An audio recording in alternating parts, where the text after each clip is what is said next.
¿Ya conoces la publicación más reciente del Centro Love Palme México? Ven, te invitamos a conocer animales fantásticos y dónde encontrarlos, Diplomacia Pública y el Poder Suave del Reino Animal, escrito por María Cristina Rosas y prologado por la embajadora eminente Marta Bárcena Coqui. En esta obra aprenderás sobre la importancia de la diplomacia pública en el siglo XXI, la diplomacia pública como poder suave, el poder suave y cómo es empleado por los países para un mejor posicionamiento en el mundo, la creación de la marca país y Estado país como estrategia de visibilización en las relaciones internacionales contemporáneas, la agenda ambiental y su relevancia para la seguridad internacional, la conservación de especies amenazadas o en peligro y su aprovechamiento como identidad nacional e imagen internacional, Rusia, los amores perros y la imagen internacional de Vladimir Putin, México, salvaremos al ajolote, la diplomacia del panda, la diplomacia del koala, la diplomacia del gorila de la montaña, el kiwi neozelandés y muchos temas más. Adquiere ya Animales Fantásticos y dónde encontrarlos, Diplomacia Pública y el Poder Suave del Reino Animal. Envíanos un mensaje a través de nuestras redes sociales para adquirir esta y otras obras del Centro Love Palme México. Contáctanos hoy mismo.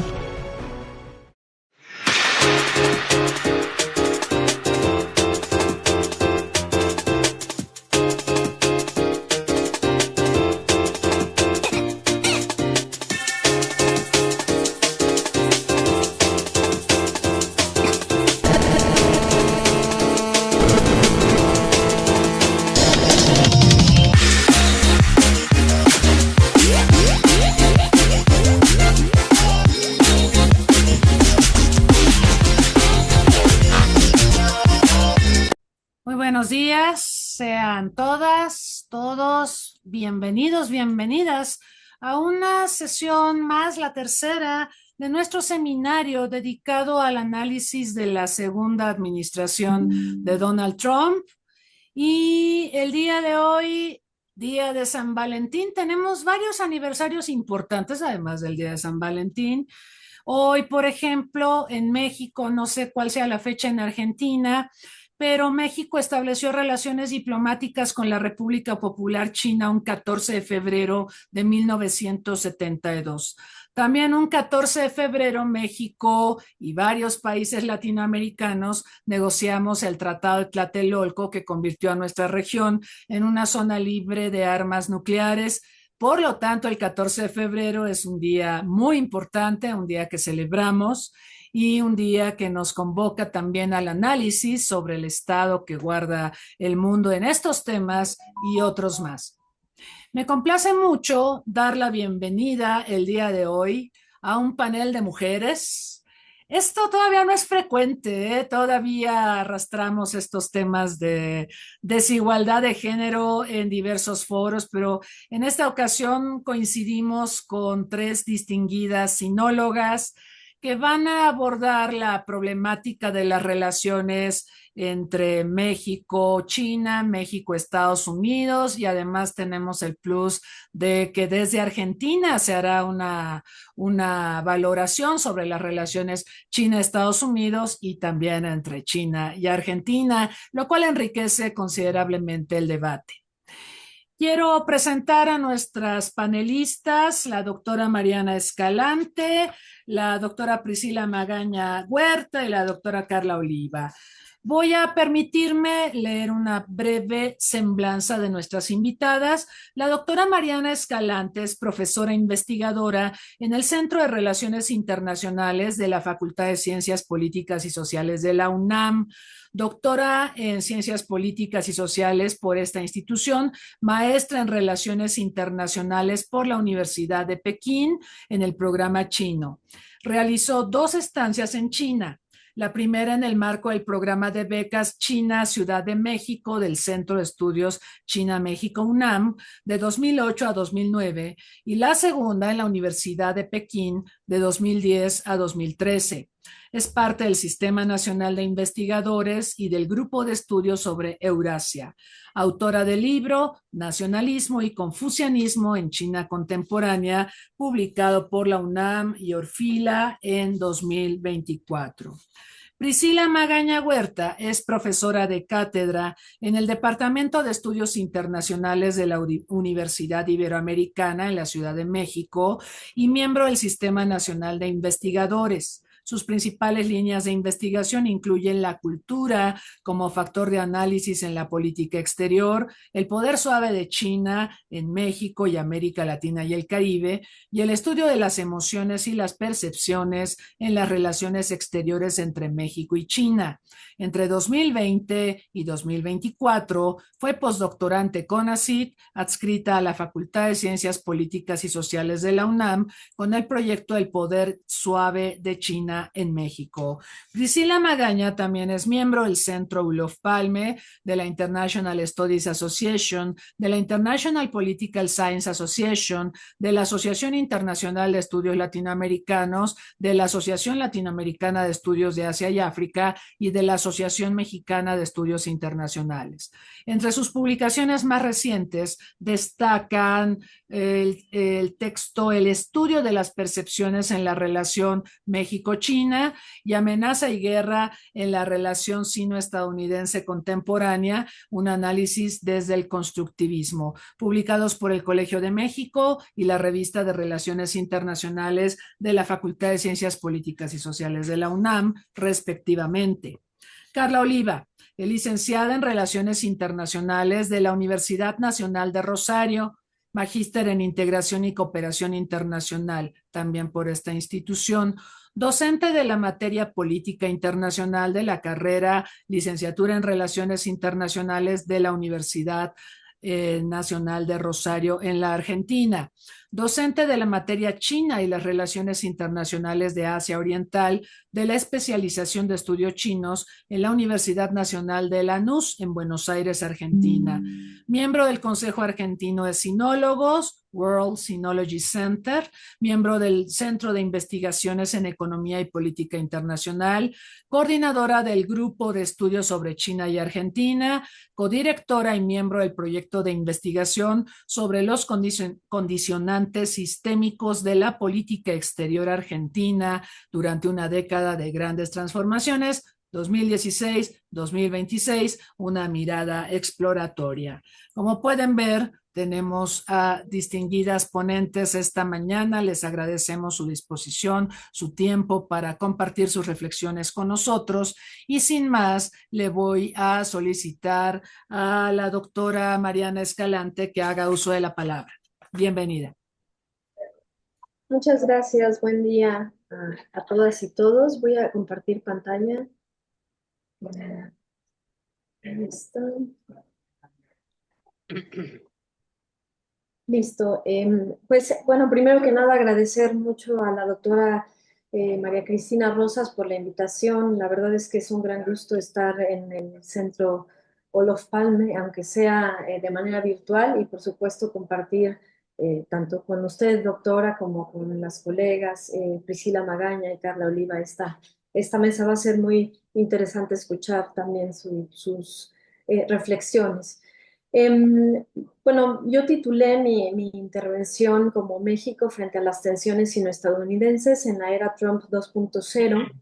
Entonces, en lo que me voy a enfocar es cómo la relación China-Estados Unidos afecta a México, afectó en el primer periodo de Trump y lo afectará bueno, más adelante, como ya estamos viendo.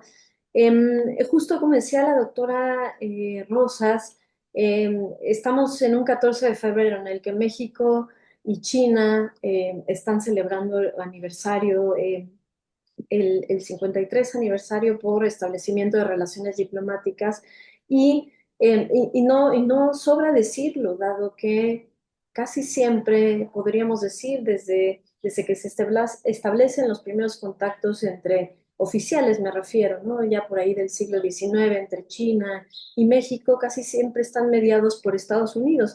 Por ejemplo, un acuerdo que se firma entre China y Estados Unidos se firma en Washington, ¿no? ¿Por qué fuimos a firmarlo a Washington? Bueno, creo que esto es indicador de que hay muchos intercambios mediados por Estados Unidos. Y por otro lado, pues también, evidentemente, cuando establecemos relaciones pues no fue solamente una simple voluntad mexicana, ¿no? Sino ya se veía después de la visita de Nixon a China, pues bueno, de Kissinger y luego de Nixon, que México pues tenía que hacer algo, hay por ahí unas llamadas, ¿no? En la ONU, en fin, no es la materia de de lo que iba a hablar hoy, pero creo que es importante siempre ver este papel que juega Estados Unidos y por eso será muy interesante también la perspectiva de nuestra colega argentina, ¿no? De qué tanto también juega esta triangulación en las relaciones, ¿no? Con nuestros países de América Latina. En México normalmente creemos que estamos en un dilema entre escoger si acercarnos más a Estados Unidos o acercarnos más a China. Y creo que si bien, sí, claro que a veces pareciera un dilema, sobre todo desde la entrada de China a la OMC en 2001, la verdad es que siempre hemos tenido, México siempre ha tenido una dependencia estructural, histórica, geográfica, política, económica hacia Estados Unidos que es innegable, ¿no? Eso nos hace saber que pues no hay necesariamente un dilema, aunque también se ha habido este discurso de la necesidad de la diversificación de relaciones y cómo es importante también acercarnos, sobre todo a países que están mostrando tanta irrelevancia internacional, no solo en el ámbito económico, sino en todos los sentidos, como lo es China, ¿no? Pero bueno, pero creo que también habría que empezar como por esta reflexión, ¿no? Realmente tenemos ese dilema, yo diría, y contestando y adelantándome un poco, y obviamente a reserva de la opinión de cada quien, pues que en realidad no estamos en un dilema, siempre, pues obviamente Estados Unidos es nuestro socio principal en muchos sentidos, es innegable, ¿no? Que tenemos una relación muy fuerte con Estados Unidos, no quiero decir que sea el escenario ideal, pero es en lo que estamos, ¿no?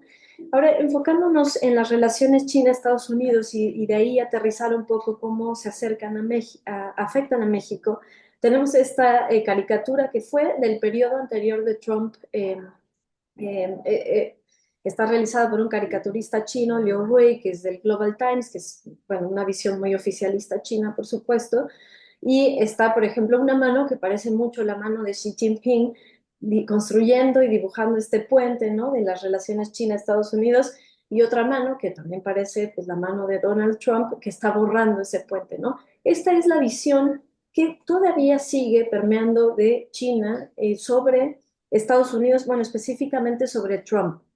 Y creo que, bueno, por eso quería compartirlo. En el primer periodo de Trump tenemos una visión muy nacionalista, muy tendiente hacia al énfasis en la soberanía y, bueno, esta frase, ¿no? America First, el Make America Great Again, que pues, lo está retomando, ¿no? Pero sobre todo me enfoco en el America First.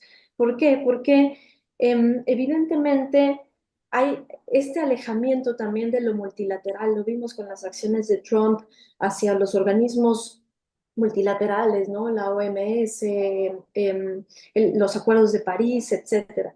Y por otro lado, sí, le da mucho peso a la política interna, mucho discurso hacia afuera, se atacó mucho a China, etcétera. Pero también Trump, algo muy importante y que lo consideran también muchos analistas chinos, es que no hubo mucha influencia o credibilidad en su política hacia China.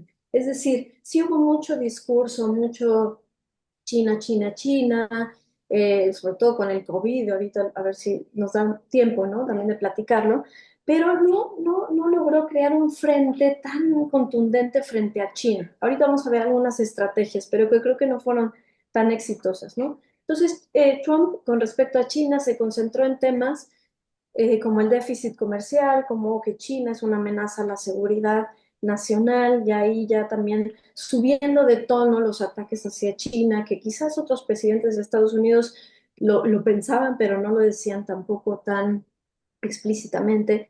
El tema de la superioridad tecnológica también se convirtió en problema, ¿no? Cómo se atacó a empresas como a Huawei, se les limitó el uso del Internet en Estados Unidos, en fin, todas estas teorías también de conspiración, de que estas empresas espían, ¿no? A los estadounidenses, todo este tipo de discursos. En la cuestión de Taiwán, por ejemplo, vimos que se estaba prestando cierta atención, ¿no? A Taiwán en el sentido de que se le iban a ofrecer garantías especiales de seguridad a Taiwán, etcétera, un cierto compromiso. bueno, que no sobra decir que con Biden se exacerban estas tensiones, ¿no? Con la visita de Nancy Pelosi, si no me equivoco, la doctora Rosas y Priscila y yo estuvimos también en una reflexión sobre esto, sobre la visita de Pelosi a Taiwán, en fin. Y también, bueno, cómo Trump busca recuperar el Quad, que es este mecanismo de diálogo, pero bueno, casi de seguridad de Australia, India, Japón, Estados Unidos, bueno, para presionar también a China, ¿no?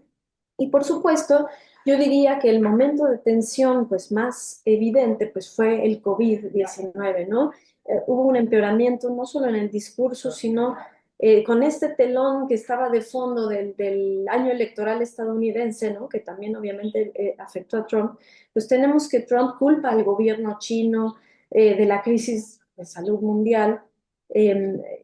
Una postura muy hostil, esto de decir el virus chino, ¿no? Y todas las agresiones que se desencadenaron incluso dentro de Estados Unidos hacia la comunidad asiática, en fin, todo esto fue el discurso que surgió desde Trump hacia China. Y hacia México, muy rápido, igual, y comentar pues el tema de la migración. México estuvo muy atacado desde entonces por no controlar la migración, se estuvo amenazando mucho tiempo con lo del muro, ¿no? El tema de los aranceles, como siempre, como amenaza pues para, como digamos, herramienta de negociación que utiliza Estados Unidos. Por supuesto, en este marco de la negociación del TEMEC, perdón, ahí le puse el USMCA, bueno, el TEMEC, que evidentemente pues tuvo efectos importantes también para la relación de México con China y el caso de las drogas. Y como podrán ver, pues estamos viendo prácticamente los mismos temas, ¿no? En los que Trump pone énfasis. Y no quería saltarme nada más en la época de Biden, no me voy a detener, pero Biden, a pesar de que se creía que, demócrata y se van a aliviar las tensiones, en realidad siguieron e incluso se volvieron mucho más evidentes, mucho más, digamos, ya no fueron tanto discursivas, sino ya más en la acción. Por eso mencioné lo de Nancy Pelosi. Y aquí hay una frase en la que Joe Biden casi al inicio de su gobierno dice, veo una fuerte competencia con China. China tiene un objetivo principal, convertirse en el país líder en el mundo, ¿no? En el país más poderoso y en el más rico. Eso no va a pasar durante mi mandato, ¿no? Y creo que Biden, aunque quizás no tan efectivamente, pero usó varias estrategias en las que después quizás podamos ahondar, pero justo pues para contener a China, ¿no? Aliándose con los países del G7, buscando contrarrestar estrategias contra frente a la iniciativa de la Franja de la Ruta, en fin. Entonces, aquí es algo importante porque en realidad, pues China más o menos ya se espera, ¿no? Se esperaba lo que se venía eh, digamos, si ya con Biden empeoraron no se levantaron las sanciones de la guerra comercial, al contrario, hasta se impusieron unas nuevas. Entonces, bueno, cómo se ve, ¿no? La relación de China con Estados Unidos y, por supuesto, hacia México. Entonces, a veces parece como si nos planteáramos esta interrogante, ¿no? ¿De qué va a pasar con Trump? No tenemos ni un mes de Trump y, bueno, pero es fascinante todo el bombardeo de información y todo lo que ocurre, ¿no? Así, hace unas horas, ayer lo de Ucrania, en fin. Entonces, pues lo que hemos visto hasta ahora quería, por eso lo puse en el mismo formato, es exactamente pues, los mismos temas, ¿no? Prácticamente los mismos temas. A China, a partir del 4 de febrero, pues ya en teoría, ya todos los productos chinos deben de tener un 10% extra de aranceles, todos los que entran a Estados Unidos. Sigue la guerra tecnológica, obviamente mucho más exacerbada, todo es un poco más, digamos, quizás intenso. Trump sabe que quizás solo tiene un término, un periodo, ¿no? Entonces, pues, digamos que está haciendo todo a máxima velocidad y ya tiene mucha experiencia. Y en México también es prácticamente lo mismo, ¿no? Estuvimos temblando el fin de semana pasado por los aranceles y Claudia Sheinbaum ahí negociando con Trump y esta situación, la verdad, muy penosa para el gobierno mexicano. en el que pues se está pidiendo, ¿no? A Trump detén los aranceles, vamos a hacer algo por la migración, todo lo que se ha hecho, lo que se avecina de la renegociación del tratado del TEMEC, por supuesto, y el tema de las drogas, siguen siendo los temas que a Trump le importan y que evidentemente veremos. No digo que va a ser lo mismo ni resultados similares, pero siguen siendo temas muy similares los que importan a Trump con respecto a China, con respecto a México. Ahora bien, pues para México, obviamente, y aquí hablando un poco del dilema que hablaba yo al principio, Estados Unidos es su primer socio comercial, tiene una balanza comercial superavitaria, o que obviamente no es porque México produzca todo eso, ¿no? Sino es porque México sirve también de productor de la importación de varios productos, países de todo el mundo, no solo de China, también de Japón, hay mucha inversión, en fin, de todo el mundo, ¿no? Entonces, bueno, este superávit el cual ataca mucho Trump, pues también hay que analizarlo, ¿no? Porque en realidad tampoco es ganancia 100% para México.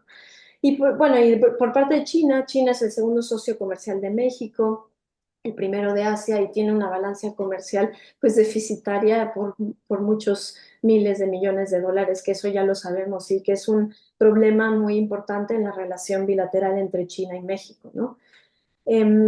Y enfocándonos un poco a ya digamos, a la actualidad, cuando se renegocia el TEMEC, bueno, cuando ya se entra en vigor el TEMEC, se establece este artículo del que pues todos hablamos cuando tiene que ver con China, ¿no? Que entra en vigor en 2020, este artículo 32.10, en donde se dice los miembros de este tratado no pueden establecer un tratado de libre comercio con una economía de no mercado. Esto es, pues evidentemente China, ¿no? A menos que pasen toda la información y los otros miembros lo aprueben, etcétera. Yo creo que esto sí fue, al menos simbólicamente, muy importante para la relación de México con China, porque si bien no digo que necesariamente le convenga a México un tratado de libre comercio con China, pero sí limita simbólicamente, insisto, estas interacciones, ¿no? Eso por un lado.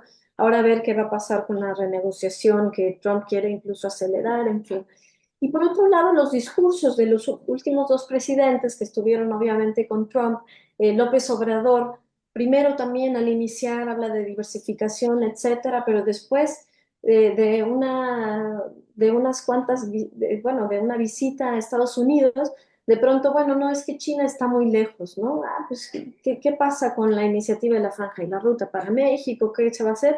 Y López Obrador dice, China es muy lejos, ahorita vamos a concentrarnos en el tratado con nuestros vecinos del norte, ¿no? Y esa fue la dirección de López Obrador hacia China, obviamente algunos gestos ahí como con la diplomacia de las vacunas y todo eso, no me voy a meter, pero digamos que realmente sustancial ese fue el discurso, ¿no? Por otro lado, pues Claudia Sheinbaum se reúne con Xi Jinping en noviembre del año pasado, Claudia Sheinbaum recién llegada, ¿no? Y sí, hablaba a haber muy buena cooperación con China, la diversificación, etcétera, y a los pocos meses o semanas, de pronto ahora el discurso es, empresarios, vamos a frenar las importaciones chinas, el Plan México, ¿no? Y cómo vamos a fomentar lo hecho en México, que es un discurso obviamente muy nacionalista, pero que también pues tiene que ver mucho con nuestra relación y con estas presiones que Estados Unidos está ejerciendo hacia México. Por supuesto, bueno, en esto México, al ser pues, vecino del sur de Estados Unidos, es muy atractivo, ¿no? En esta cuestión pues, geopolítica y el nearshoring, este fenómeno del nearshoring, en donde muchas empresas asiáticas, ¿no? En especial, pero todo el mundo se están relocalizando en el norte de nuestro país, pues evidentemente trae beneficios a México, por supuesto. Se quiere ver esta tendencia de que los semiconductores deben de ser o podrían ser made in Mexico, perdón, bueno, hechos en México, a ver y si se logra, ¿no? En fin, sí, digamos que todas estas tensiones han resultado que México sea un mercado atractivo y México se ha beneficiado de las tensiones entre China y Estados Unidos, ¿no? No podemos negarlo. Sin embargo, bueno, con un costo político muy alto. Y quería finalizar pues con el caso del fentanilo, no voy a profundizar mucho en él, solo que creo que es muy emblemático para hablar de la relación trilateral, ¿no? A veces asumimos como que es algo muy simple, ¿no? China es el proveedor, México el productor y Estados Unidos el consumidor, una cadena perfecta. En realidad, digamos que no es algo tan simple, y además cada país asume su papel de manera pues muy, bueno, con una cierta reticencia, ¿no? Sabemos que es un fenómeno muy preocupante en Estados Unidos. Al año mueren 70.000 personas por sobredosis de fentanilo. Es un número escandaloso, ¿no? Que debería de ser una crisis de salud pues que preocupe a todo el mundo, pero también nos da cuenta de que tiene una dimensión asiática y más bien transregional, ¿no? Este fenómeno es un problema, bueno, como decía, de salud pública, pero que está enmarcado en tensiones geopolíticas y de rivalidad. Entonces, si se quiere resolver este problema, se necesita de cooperación, ¿no? Ha habido, sí, ciertos, digamos, atisbos de cooperación. China dijo, bueno, voy a compartir información, ¿no? sobre hacia dónde se exportan los precursores de fentanilo, va a haber más control de algunos precursores, ¿no? El fentanilo además es una droga muy compleja que ni siquiera es tan fácil de decir, se necesitan estos componentes, ¿no? Hay muchas formas en las que se elabora. Pero bueno, entonces, digamos que ha habido unos ciertos avances. Sin embargo, con las tensiones políticas, por eso lo pongo como caso así muy paradigmático de la cooperación trilateral. Por ejemplo, cuando Nancy Pelosi visita Taiwán, se suspendieron las pláticas bilaterales en contra de narcóticos entre China y Estados Unidos, ¿no? Es decir, lo político está afectando mucho temas de salud pública global debido a que hay poco compromiso, ¿no? Ya en 2024, el año pasado, se reanudaron estas pláticas entre China y Estados Unidos, ahí va avanzando más o menos, pero evidentemente si se sigue marcando una guerra comercial, bueno, lo de la pandemia que exacerbó el consumo, que exacerbó nuevas formas de suministrar también los precursores, en fin. Pero a lo que voy es que si no hay una cooperación trilateral y si se siguen, en términos coloquiales, echando la bolita uno a otro, va a ser imposible resolver este problema. Y habla de lo problemático que es siempre resolver las cuestiones en donde los tres países están involucrados, ¿no? Y a manera de conclusión, pues obviamente no podemos todavía decir qué es lo que está pasando con la nueva presidencia de Donald Trump, cómo nos afecta, bueno, con su relación con China, cómo nos afecta en México. Sí veo que al menos va a haber una reducción posible de la militarización. Lo pongo ahí una interrogante, ¿no? Trump es un poco impulsivo, ¿no? En un sentido, pues a China no le molesta tanto Trump, ya lo conoce, y es probable que no se llegue a una confrontación militar como no se llegó en el periodo anterior. Eso digamos que podría ser algo positivo para el mundo. Por otro lado, pues Trump dice que ya no quiere seguir gastando tanto dinero, ¿no? En guerras y en, en todo esto. Vimos ayer lo de Ucrania, ¿no? Pues ya Putin y yo nos pusimos de acuerdo, ¿no? Su solución para Palestina, obviamente extremadamente criticable, en fin. Entonces, Trump, digamos que está por ahí, digamos que podría decirse que no está tan mal en ese sentido, ¿no? No, por favor, no me lo tomen así como habría mucho que discutir, ¿no? Pero yo lo leo así, al menos China siento que no lo percibe como una amenaza militar muy importante. Las sanciones obviamente son limitadas. Sí, claro, está aranceles 25%, 10%, etcétera, pero tienen un límite, no se puede sancionar de manera ilimitada. Las usa Trump como estrategia de negociación. Entonces, hay una interdependencia en el mercado global. Entonces, esto bueno, es evidente, ¿no? Los mismos temas en la agenda ya los vimos, no voy a volver a mencionarlos, pero creo que son los mismos temas. Creo que Trump no nos sorprende en realidad, no nos está sacando algo que no nos hubiéramos esperado, al menos hasta ahora. Y, eh, y yo sí veo esto como una crisis de la democracia liberal, ¿no? Desde antes de la llegada de Trump ya se veía Trump tendiendo al aislacionismo, a esta falta de liderazgo. para tener un frente contundente contra China, pero ¿qué valores promueve, ¿no? Además de que es impredecible, es un poco loco, pragmático, maneja mal las cosas, ¿qué valores está promoviendo y que siguen siendo atractivos, ¿no? Para el resto del mundo, porque Estados Unidos es la gran referencia siempre. Y finalmente, pues yo veo una continuidad de la dependencia de México hacia Estados Unidos, quizá un tanto más exacerbada, ¿no? Más dramática, porque como lo vimos desde la llegada de Trump, pero insisto, nada inesperado ha pasado. Y mientras haya tensiones políticas entre China y Estados Unidos, evidentemente va a ser muy difícil cooperar, mejorar las condiciones globales y para México, obviamente, el escenario sigue siendo muy similar. Pues hasta ahí lo dejaría y muchas gracias por el tiempo. Muchas gracias, Mariana Escalante, por esta presentación, donde comienza recordándonos que el establecimiento de relaciones diplomáticas entre México y China tuvo la intermediación, yo pensaría que hasta la bendición de Estados Unidos. No es el único caso, ¿eh?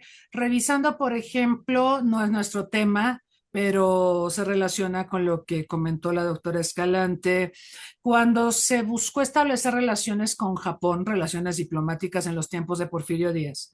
Resulta que toda la negociación se hizo en Washington. Matías Romero, que era el canciller en ese momento, viaja a Washington, se reúne con el representante japonés en Washington y ahí es donde acuerdan el establecimiento de relaciones diplomáticas en 1888. La peculiaridad de esta relación fue que México estableció relaciones en pie de igualdad, porque hasta ese momento Japón había sido obligado a firmar tratados desiguales, como lo que le obligaron a China las potencias con las guerras del opio, ¿no? Bueno, muy interesante los planteamientos de la doctora.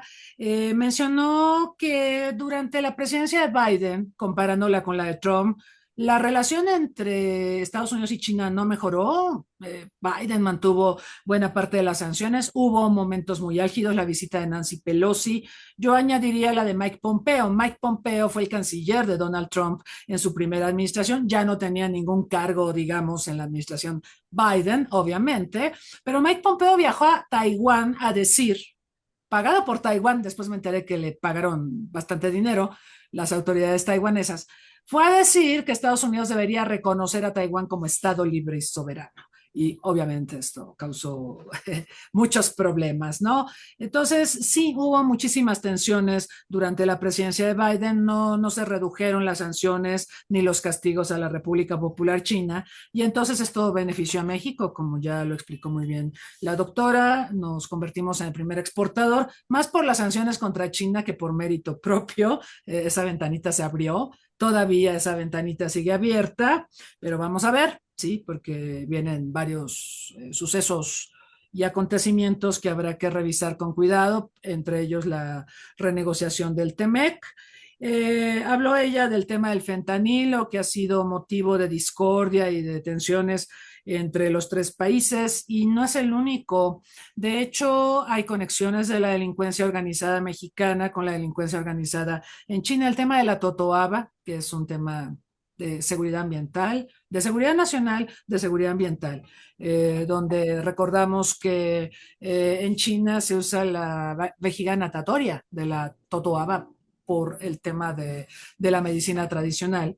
Y acá cuando pescan a la totoaba, desafortunadamente suele quedar atrapada en la red la vaquita marina. Entonces la vaquita marina está en un proceso de franca extinción. Hay quien dice que ya es real su extinción.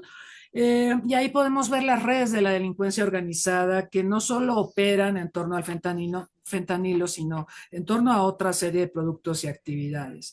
Mencionó la doctora Escalante la reunión de Claudia Sheinbaum con Xi Jinping en el marco del G20. Esto es muy interesante porque nuestra presidenta se reunió con el presidente chino, pero nuestra presidenta no ha tenido una reunión con Trump. Interesante, ¿no?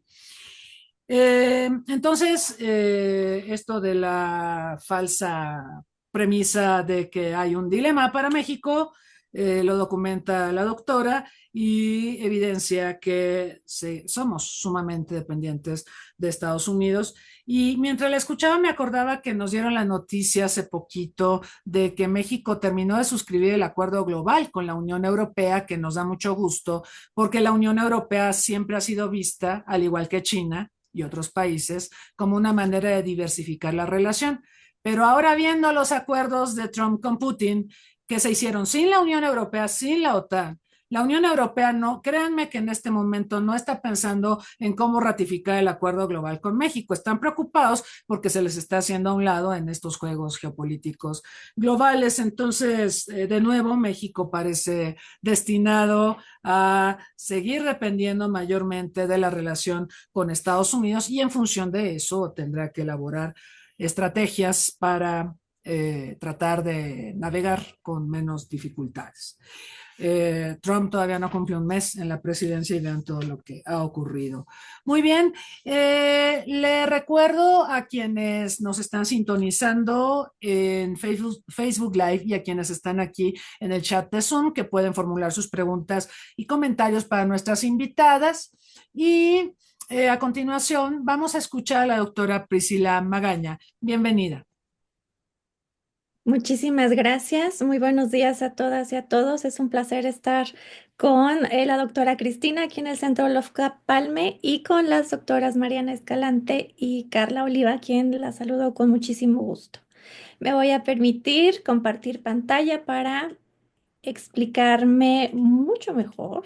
Visualmente me ayuda más. Ok, pues bueno, el día de hoy voy a hablar sobre las relaciones triangulares entre Estados Unidos, China y México y específicamente me voy a abocar en agarrar ciertas variables explicativas para poder ir haciendo un brevísimo esbozo de aquellos patrones que han simbrado la relación entre México, China y Estados Unidos. Bueno, partimos desde el primer punto, que es las tendencias de la política exterior de México hacia China.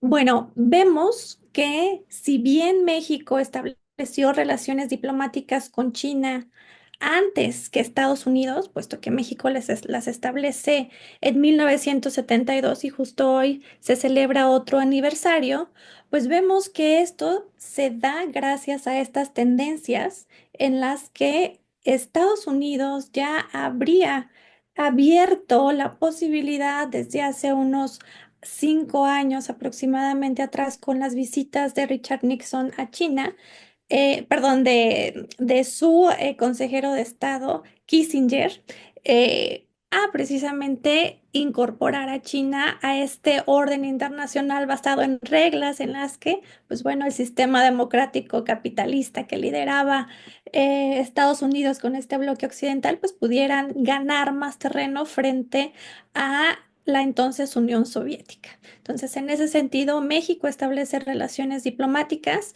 y esa tendencia se va a reproducir en la década de 1990, cuando una vez caída la Unión Soviética, pues bueno, Estados Unidos se vuelve ese único hegemón en el sistema internacional. Y aquí hay una cuestión muy interesante, puesto que Estados Unidos y Canadá entran en el sistema de relaciones exteriores de China llamado Asociación Estratégica y ellos forman parte primero que nuestro país en este sistema. Entonces, vamos a ver cómo México, en este contexto de hegemonía estadounidense, en la que Estados Unidos es el país que una vez más sienta las bases para el papel de China en el mundo, pues bueno, México hace lo consecutivo siguiendo este patrón de comportamiento de cooperación en el que Estados Unidos pues era el ejemplo. Y ahora estamos en esta disyuntiva en donde, pues bueno, desde el primer mandato del presidente Trump se vuelve una tendencia proteccionista esta tendencia generalizada de la política económica de nuestro vecino del norte. En ese sentido, pues sabemos que el objetivo final es el reposicionamiento de Estados Unidos como una superpotencia en un sistema, como ya había mencionado la doctora Escalante, en un sistema internacional en el que este sistema neoliberal, orden internacional basado en reglas, pues tiene muchos recovecos y estamos en un proceso de reconvención.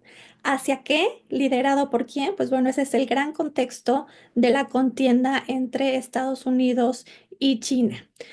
Porque, pues bueno, la República Popular sorteó todos esos obstáculos estructurales del orden internacional basado en reglas y sin seguir esta receta de el neoliberalismo, el capitalismo y la democracia, pues se posiciona como una gran potencia. La potencia que es hoy en día en términos económicos, políticos, tecnológicos, científicos y podría yo decir en cierta medida culturales. En ese sentido, encontramos el posicionamiento de México en las tendencias generalizadas de la política exterior estadounidense. Y les pondría aquí tres fotos de la década de 1990, en la que, pues bueno, bajo el mandato del presidente Clinton, Estados Unidos ejerce esta soberanía y Jiang Zemin sigue una política exterior que le denominan disimular las capacidades y esperar el momento. Y pues bueno, este ejemplifica cómo China seguía esta tendencia positiva de crecimiento económico que ya los economistas en esta década avistaban como sin precedentes en la historia. Y bueno, el entonces presidente Salinas de Gortari, quien con la integración de México al entonces Tratado de Libre Comercio de América del Norte, pues cambia toda una identidad de México y la integra en pues un constructo económico llamado América del Norte. En ese sentido, paso a otra variable que son los patrones de percepciones. Bueno, esto es muy interesante porque podemos ayudarnos para entender incluso el posicionamiento de Donald Trump hoy en día. La ideología de la raza ha sido uno de los enclaves que ha caracterizado la política exterior de Estados Unidos incluso desde el siglo XVIII. Incluso desde la Constitución de Estados Unidos como gobierno, ¿no? Con los padres fundadores y pues la ideología de raza siempre ha estado ahí. En ese sentido, hay autores postconfucianos en la filosofía que forman parte de estas nuevas corrientes filosóficas en China que utilizan precisamente este criterio de análisis, la ideología de la raza, para contrastar y reafirmar precisamente la postura de Estados Unidos frente a China. Entonces, ¿qué es la ideología de la raza? Pues bueno, se denomina como la osificación, es decir, la internalización del miedo a lo diferente. Es decir, es una ideología cuya característica distintiva es el racismo. Si nosotros recordamos, híjole, aquellas negociaciones que tenían como objetivo terminar la Primera Guerra Mundial, pues bueno, Japón incluso tenía un objetivo que se le reconociera al país como una de esas grandes potencias internacionales y Estados Unidos y las potencias europeas deciden ni siquiera discutir el tema, precisamente se adjudica o se arguye por algunos historiadores precisamente a esta ideología del racismo. En ese sentido, México pues también sigue esta tendencia históricamente, esta campaña anti-China que a finales de la década del siglo XIX imperaba ya en Estados Unidos, pues bueno, en México se replica en los primeros años del siglo pasado con la campaña anti-China, sobre todo en los países, perdón, en los estados norteños de nuestro país. Sin embargo, es interesante ver cómo en algunos años de lo que va del presente siglo, pues ha cambiado esta tendencia que imperó durante todo el siglo pasado y hay estudios que nos indican que durante la pandemia de COVID-19, gracias a la cooperación México-China, pues bueno, esta tendencia negativa tuvo unos cambios significativos que nos llevan a argumentar que hay una tendencia positiva que se exacerba precisamente por la ideología del racismo de la política del Donald Trump durante sus su primer mandato y nosotros recordamos todo el discurso antimexicano durante las campañas y el primer mandato de Donald Trump. Bueno, en ese sentido, considerando estas dos primeras variables, pues para ahora pasemos a pues, el papel que México tiene en la geopolítica del conflicto, específicamente en la región que analizamos, que es América del Norte. Bueno, México, América del Norte.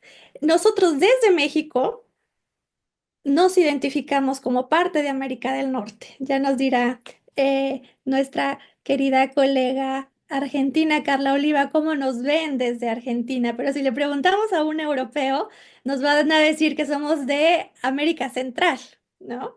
Y así, dependiendo precisamente del patrón de percepciones que se han institucionalizado en las culturas alrededor del mundo. Entonces, en 1994 precisamente gracias a la integración que el presidente Salinas negocia en el Tratado de Libre Comercio de América del Norte, en el Telecán, pues bueno, nos adjudicamos desde la cúpula política esta identidad con América del Norte.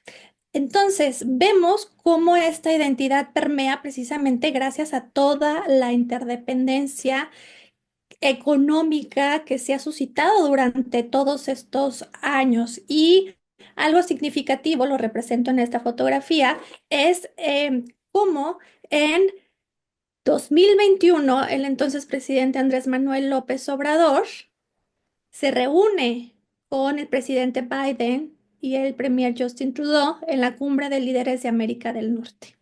Lo interesante es, por supuesto, su discurso, puesto que ahí reconoce la necesidad de México para que sus contrapartes establezcan la imperiosa necesidad de una integración entre los tres países para poder competir con lo que él llama un hegemón económico. Y no solamente se refiere a China, sino a la región asiática. Y incluso en ese discurso, que lo podremos encontrar en la red, pues lanza cifras, ¿no? Ahora lo interesante, pues es que tenemos los próximos 6 años para ver el posicionamiento de la presidenta Sheinbaum. Sin embargo, nosotros en las mañaneras podemos ver precisamente que este discurso sigue este tono. Incluso es interesante observar cómo la presidenta Sheinbaum evita mencionar siquiera a China. Llama a Asia, llama a los países de Asia, pero no se refiere a China precisamente por esta estrategia discursiva de evitar siquiera que haya elementos que la prensa u otros gobiernos puedan conectar su presidencia a México con China. Luego, entonces, también me gustaría considerar otra variable de análisis en esta relación triangular y cómo podemos estudiar el posicionamiento de México. Y es la cuestión de la seguridad nacional, cómo China es identificada por el gobierno de Estados Unidos como una amenaza a la seguridad nacional de Estados Unidos. Y esto lo vemos desde, por supuesto, el primer mandato de Donald Trump, pero también vemos cómo durante el mandato del presidente Obama se siguen estos indicios y no solamente son indicios, está documentado que han habido intervenciones, sobre todo de espionaje cibernético de empresas chinas conectadas con el gobierno chino, y esto lo usa el gobierno de Estados Unidos para poder justificar su mención de China como amenaza. Entonces, esto lo contextualizamos pues en la Revolución Industrial 4.0. Si bien a finales del siglo XIX era el vapor el motor de la producción industrial, ahora es la Internet y la inteligencia artificial, pues estos motores que aceleran la producción. En ese sentido, nosotros vemos cómo es que estos ataques cibernéticos o que son en ambas vías, por supuesto, ambas son superpotencias y ese es el juego de las superpotencias, cómo estas políticas industriales que se lleva, la política industrial que se lleva a cabo en China con el Made in China 2025, pues tienden precisamente a consolidar el poder en tecnología y el poder científico para poder competir en el escenario internacional por este poderío económico.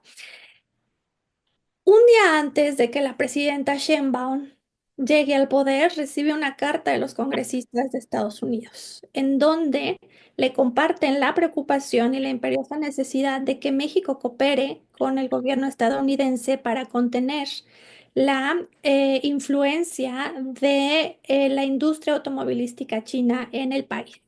Y ellos, en esta carta, los congresistas estadounidenses identifican estos vehículos automatizados como una amenaza no solo para la seguridad de Estados Unidos, sino la seguridad de México. Y esto nos lleva a pensar que había por parte de estos congresistas una intención de integrar en un bloque de aliados a México, pues contra el interés, perdón, para satisfacer el interés nacional de Estados Unidos. Y es que es la industria automovilística de China una de las principales preocupaciones, porque por supuesto que compite con no solamente la industria estadounidense que se ha quedado muy atrás, sino con la industria europea. Y es que como parte del Made in China 2025 y la internacionalización de las empresas chinas, pues nosotros vemos como Huawei, BYD, DeepSeek y otras empresas como industrias creativas, le hace TikTok especialmente, o empresas de la economía digital, Alibaba, Shein o Didi, pues han ganado terreno entre los consumidores de América Latina y del mundo, específicamente en México. Y México es uno de los principales países consumidores del mercado digital en el mundo. Entonces, vemos precisamente que México no solamente es un país manufacturero, sino también es un país consumidor en industrias creativas y en la economía digital. Entonces, México no solamente eh, es importante porque es el link geoestratégico entre América del Norte y América Latina, sino que pues también per se es un importante consumidor.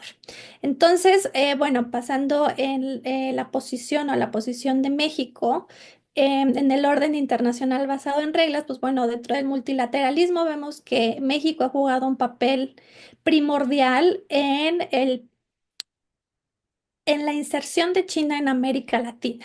Uno de los pilares del orden internacional basado en reglas es el multilateralismo y precisamente México jugó un papel interesante en la creación del foro China-CELAC, que es este foro en donde Estados Unidos no entra a comparación de, pues, por ejemplo, la OEA. ¿Vale? Entonces, ahora vemos también cómo Donald Trump, en esta ola de proteccionismo, imperialismo económico, como algunos aducirían, pues bueno,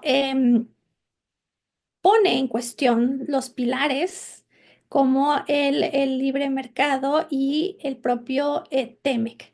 Y esto lo vemos precisamente en las últimas, la última oleada de aranceles, específicamente de aluminio y acero, y cómo responden autoridades en Canadá, ¿no? Dice, entonces, ¿qué prefieren? ¿Que tengan ustedes una relación directa con China y le compren directamente al país asiático? Y ahí nos da la pauta de cómo los diferentes gobiernos involucrados pues están a sabiendas de que Donald Trump usa los aranceles como un instrumento de negociación coercitiva. La intención entonces será renegociar los acuerdos comerciales, y es que Estados Unidos y China ya habían negociado durante el primer mandato de Donald Trump, pues un acuerdo, el One Face, que tenía la intención de reivindicar el déficit comercial que Estados Unidos tiene con China. Y ahora podríamos observar cómo Donald Trump pretende revitalizar este acuerdo One Face, incluso mejorarlo, por supuesto, para satisfacer sus intereses. La pregunta es, ¿este será el curso también que seguirá para el TEMEC? Y esto bajo el argumento de que el gobierno de Donald Trump ve en el sistema, en el orden liberal basado en reglas, que han habido mecanismos que, por supuesto, países como China han utilizado para exponenciar su capacidad económica y que Estados Unidos de alguna manera pues se quedó atrás, ¿no? Entonces, para concluir, vemos ciertas tendencias generales de México hacia China. Han habido muchos autores, sinólogos especialistas en nuestro país, como em, el profesor Romer Cornejo, que en paz descanse, que han estudiado esta tendencia y ellos ya han documentado cómo durante el primer periodo de este siglo 2000-2017, pues ha habido toda una tendencia de ambivalencia precisamente entre la relación México-China por la incidencia de Estados Unidos. En el caso de este periodo 2017-2024, en el que la pandemia jugó un papel muy importante, pues bueno, sí hubo una gran tendencia de cooperación. Sin embargo, hay acciones de inconsistencia que nos indican que hay un vaivén, precisamente por la incidencia de Estados Unidos, y el ejemplo claro es el discurso del entonces presidente AMLO en la Cumbre de América del Norte. Entonces, la pregunta es ahora, ¿qué va a pasar? Y vemos atisbos, como comentaba, de la presidenta Sheinbaum, de seguir exaltando el papel que México tiene en América del Norte. Por mi parte, sería todo. Muchísimas gracias. Muchas gracias a la doctora Priscila Magaña por esta presentación que nos provee más elementos contextuales para el análisis de las relaciones triangulares México, China, Estados Unidos. Ella introduce elementos como, por ejemplo, la ideología de la raza, las campañas antichinas de Estados Unidos contra los chinos, pero que también han tenido mucho eco en México. El tema de la ciberguerra, de los ciberataques, que es un contencioso constante, ¿no? Entre China y Estados Unidos, y también aspectos comerciales, tanto referidos a la renegociación del TEMEC como a sectores específicos como el automotriz, donde yo me acuerdo que incluso en aquel debate que sostuvieron Trump y Kamala Harris, Trump mencionó el tema de los automóviles chinos en México y dijo que le preocupaba y que eso tenía que acabar, en fin. El rol de México para insertar a China en América Latina, bueno, pues estaba viendo que preguntaron algo sobre panditas. Muchas gracias, por favor. Quiero reconocer el interés de nuestra audiencia pues les pedimos que sigan formulando sus preguntas y comentarios. Pero déjenme decirles, lo que hace México el 14 de febrero de 1972 es marcar, digamos, la pauta para que América Latina también reconozca a la República Popular China y rompa con Taiwán. Y quiero comentar algo que me surgió ahorita que hablaba la doctora Magaña. Es chisme diplomático, pero no deja de ser oportuno e interesante. Sabrán ustedes que viene la sucesión en la OEA, que termina el periodo de Almagro, este uruguayo que ha sido muy polémico también y con quien el gobierno mexicano se ha peleado constantemente. Bueno, pues se va Almagro y ya tenemos a dos candidatos en firme que ya fueron anunciados. Por un lado está el canciller de Paraguay, Ramírez Lescano, y tenemos también al candidato de Surinam, Albert Ramdin. El candidato de Surinam tiene todo el apoyo de los países del Caribe, que son mayoría. ¿Sí? Cuando hablamos de América Latina y el Caribe en OEA, tienen un peso específico por el número de países. ¿Sí? Entonces sus votos pesan mucho. Pero déjenme contarles lo que resulta más interesante. Paraguay, esto lo saben ustedes, la doctora Oliva nos puede hablar más al respecto, es el único país del Mercosur que no tiene relaciones con la República Popular China, sino con Taiwán. Y Ramírez Lescano hace unos días se reunió en Washington con gente del Departamento de Estado y entiendo, no estoy segura si se reunió con Trump, pero el tema fue justamente hacer un cerco contra China porque se considera que China está avasallando con su influencia a los países de América Latina. Entonces, yo creo que si este va a ser un filo, ¿cómo se dice? Un fiel de la balanza, él podría ser el próximo secretario general de la OEA. Pero el candidato de Surinam tiene una agenda anti-Venezuela, que eso también es música para los oídos de Estados Unidos. Entonces está muy interesante, ¿eh? ¿Quién ganará? Yo creo que por la importancia geopolítica, pues sería el paraguayo, ¿verdad? Sería interesante escuchar lo que diga la doctora Oliva, pero bueno, finalmente, pues agradecer a Priscila Magaña por introducir estos elementos para el análisis. Y ahora sí, vamos a escuchar a Carla Oliva para que nos presente su visión sobre China-Estados Unidos y también con algunos aderezos de la relación China-Argentina. Por favor, bienvenida. Bueno, muchas gracias. ¿Me escuchan? Perfectamente, Bueno, sí. bueno, muchas gracias. Primero quería agradecer, como siempre, la invitación de la doctora Rosas a participar en los eventos del Centro Los Palme. Para mí es un placer estar con ustedes.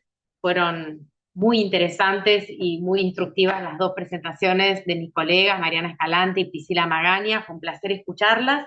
Así que bueno, voy a intentar hacer mi aporte desde este lado, contarles que mi presentación va a versar sobre la relación entre China y Estados Unidos y voy a intentar, hacia el final de la misma, hacer una breve mención a la posición de Argentina en el marco de esta competencia global entre China y Estados Unidos.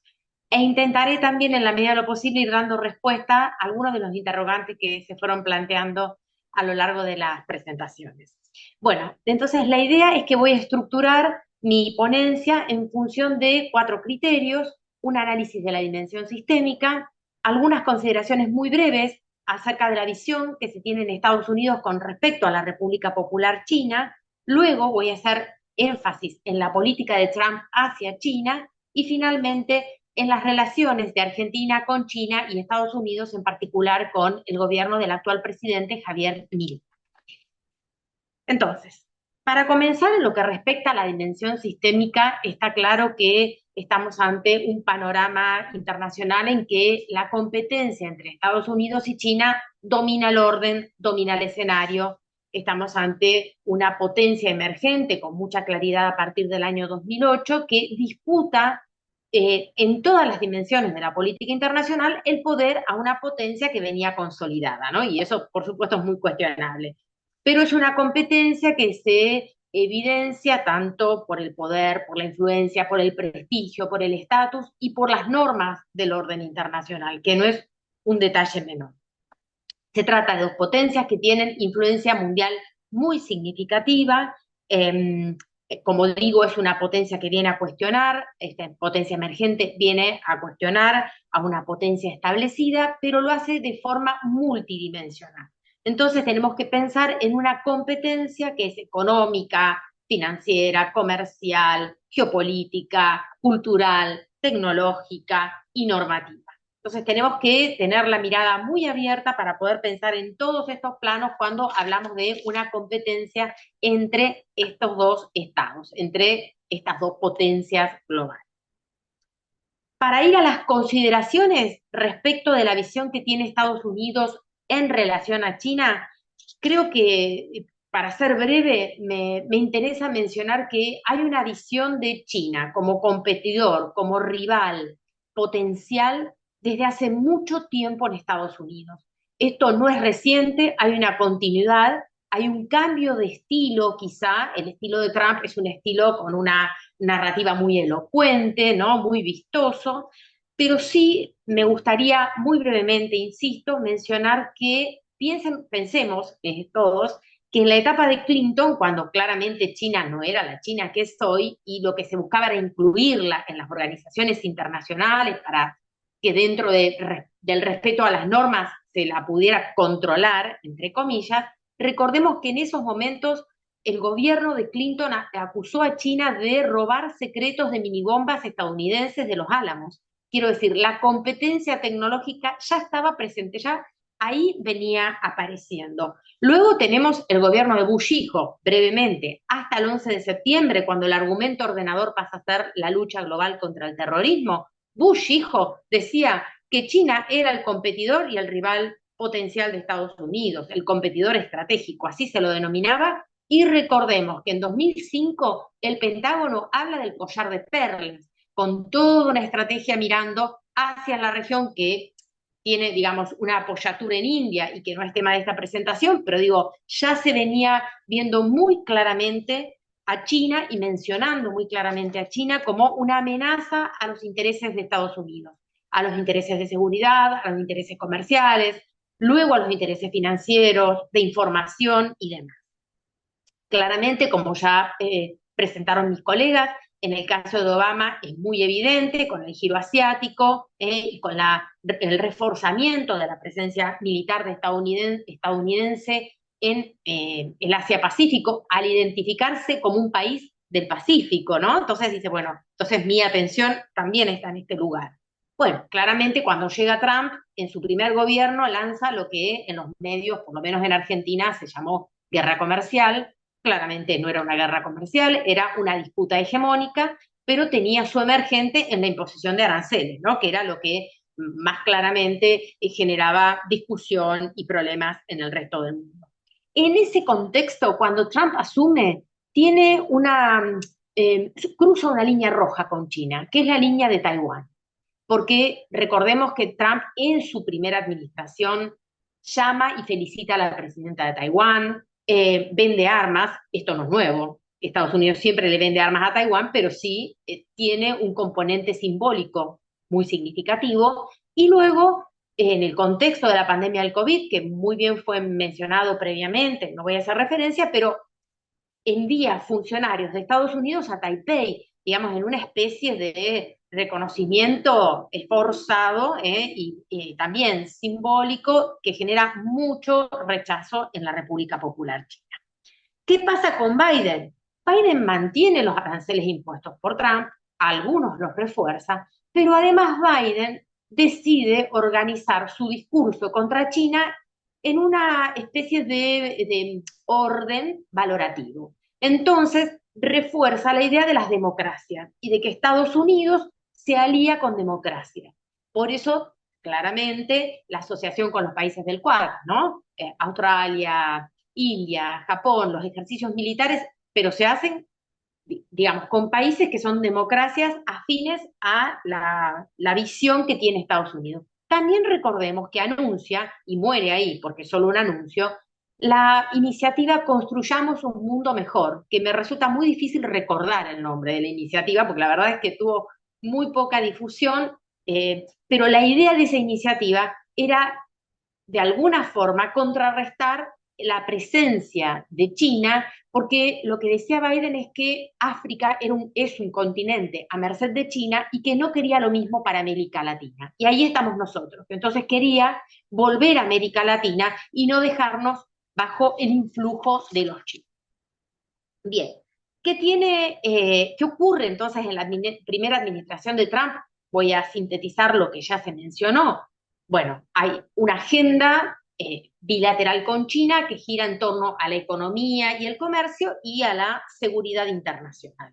Por supuesto, hay muchos gestos de este gobierno que generan la irritación de parte de Pekín, pero que son intencionados claramente hacia Pekín, como por ejemplo fortalecer la amistad con países de la región del Pacífico que tienen disputas territoriales con China. Entonces, de esa manera lo que hace es acercarse, los enemigos de mis enemigos son mis amigos, acercarse a países que están conflictuados con la República Popular China. El ya mencionado acercamiento a Taiwán, y luego tenemos el reforzamiento de la presencia y la capacidad militar de Estados Unidos en el Asia-Pacífico en toda esta administración. Aquí está claro, como mencioné, que es una disputa hegemónica. La preocupación central de Trump, que quedaba muy clara a partir de su primera administración, era la reducción de la brecha tecnológica, por eso lo que se decía de TikTok, que era un sistema para espiar, de los chinos, para espiar en Estados Unidos. Por eso, digamos, por la incorporación de tecnología y por el gran desarrollo tecnológico que tiene China, que yo considero que es una carrera que está ganando China a Estados Unidos, todavía está en la fase de incorporar tecnología a los sistemas militares. Cuando termine, concrete esa fase, sabemos que la universidad de tecnología más importante del mundo, de ingeniería, está en China, se trasladó de Estados Unidos a China. Entonces, hay una carrera que Estados Unidos ve perdida con la República Popular China. Bien, eso es en la primera administración. ¿Qué ocurre en la segunda administración? Voy a empezar por la campaña electoral. Anuncia más aranceles, algo que estaba previsto. Los chinos se estaban preparando como bien dijeron mis colegas en sus presentaciones, ¿no? México también se estaba preparando, porque ustedes tienen respecto a Argentina una ventaja y una desventaja con Estados Unidos, son vecinos, y el vecino a veces te genera más problemas que algunas cosas a favor, aunque en términos comerciales está claro que hay oportunidades que nosotros no tenemos. Pero digo, en la campaña entonces se anuncian imposición de nuevos aranceles, se vuelve a retomar de alguna forma la cuestión de la tecnología, y lo más interesante en campaña es que tenemos una especie de reversión de lo que ocurría con Taiwán, de esa línea roja para China. Y esto para China, a mí me parece que no se ha prestado atención lo suficiente a lo que esto representa. Porque en campaña el presidente Trump dice que Taiwán tiene que garantizar su propia seguridad, por un lado. Y por otro lado, amenaza. Dice que Taiwán copia los chips de Estados Unidos o roba la tecnología de los chips de Estados Unidos, que es, como sabemos, los chips de Taiwán son fundamentales en la economía internacional en la actualidad. Entonces, ahí ya vemos un llamado de atención en la campaña electoral con respecto a Taiwán, línea roja para China. Asume Trump, por supuesto, como dijimos, y como dijo la doctora Rosas muy claramente, tenemos poco tiempo de gobierno y mucho para contar, ¿no? Asume y en su gabinete tenemos un secretario de Estado y un consejero de Seguridad Nacional completamente antichinos. Pensemos que Marco Rubio está sancionado por China, no sé si se levantó esa sanción, pero no podía ingresar a China por entrometerse en sus propios asuntos internos, por un lado, y porque además lideró campañas antichinas en el Congreso, intentando que se sancionaran los países que rompían relaciones con Taiwán para establecerlas con China, intentando que se cerraran los institutos Confucio en Estados Unidos, y después tenemos un consejero de Seguridad Nacional que sostiene que Xi Jinping es un enemigo de los valores occidentales y sostiene que el Partido Comunista Chino es una amenaza para la seguridad de Estados Unidos. Ese es el gabinete de Trump. Bien, eso en términos de gabinete. Segundo, tercer día de gobierno, Trump habla en el marco de Davos. ¿Qué dice Trump? Lo voy a leer. Sobre Xi Jinping. Me llamó, lo veo muy bien, creo que vamos a tener una muy buena relación. Lo único que queremos es justicia, solo queremos igualdad de condiciones. Entonces los analistas dicen, bueno, esto es un guiño para China, entonces la relación se va a encaminar en función de lo que China misma pedía, igualdad, respeto mutuo, los principios que siempre esgrime China en términos diplomáticos. 2 de febrero, tengo anotadas las fechas en mis machetes para no olvidarme, 2 de febrero, hay 2 decisiones muy, muy importantes. Una tapa a la otra. La primera es la de Panamá.